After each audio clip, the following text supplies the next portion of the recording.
কোরবানিদের দিনে খুব দ্রুত ঘুম থেকে উঠবেন, দেরি করবেন। অবশ্যই ঘুম থেকে উঠে যত দ্রুত পারা যায় সকাল সকাল একটা গোসল দিবেন। পারবেন তো ইনশাআল্লাহ?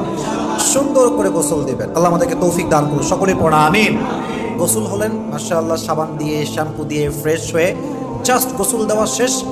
আফটার টেকিং ইউর শাওয়ার আপনি আপনার ঘরের সবচেয়ে উত্তম পোশাকটা করবেন, শরীয়ত সম্মত সাজসজ্জা গ্রহণ করবেন। এটা জাস্ট নর্মাল পুরুষদের জন্য। মনে করেন যে পারফিউম ইউজ করলেন, একটা ক্রিম আছে নর্মালি মাখলেন, অর্থাৎ শরীয়ত সম্মত নিজেকে সুন্দর করে পরিপাটি করে ঈদগাহে যাবেন। রাজি আছেন তো ইনশাআল্লাহ? একটা সুন্দর আতর ইউজ করবেন, খুশবু পারফিউম ইউজ করবেন। রাজি আছেন তো ইনশাআল্লাহ?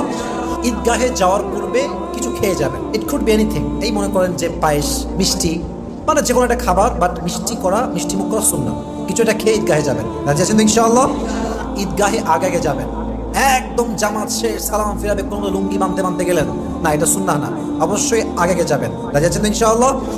অবশ্যই সম্ভব হলে ঈদগাহে নামাজটা আদায় করা, মসজিদে না করা, এটা আসলে সুন্নাত। ঈদগাহে নামাজ আদায় করা, ঈদগাহে আমরা গিয়ে নামাজটা জামাতের সাথে পড়বো। রাজি আছেন তো ইনশাআল্লাহ? কোনো কিছুতে আরোহণ না করে হেঁটে যাওয়া, এটা সুন্নাত। এটা শুধু ঈদের ক্ষেত্রে না, এটা জুমার ক্ষেত্রেও সুন্নাত, যে আমরা হেঁটে ঈদগাহে যাব, কোনো গাড়ি বা বাইক ইউজ না করার, কিন্তু যতটুকু পারা যায় হেঁটে আমরা যাবো, যে আমাদের কোনো বাধ্যতা না থাকে। রাজি আছেন তো ইনশাআল্লাহ? মাশাআল্লাহ। সর্বশেষ সুন্নাত, সেটা হচ্ছে যে এক রাস্তা দিয়ে যাওয়া আর এক রাস্তা দিয়ে ব্যাক করা।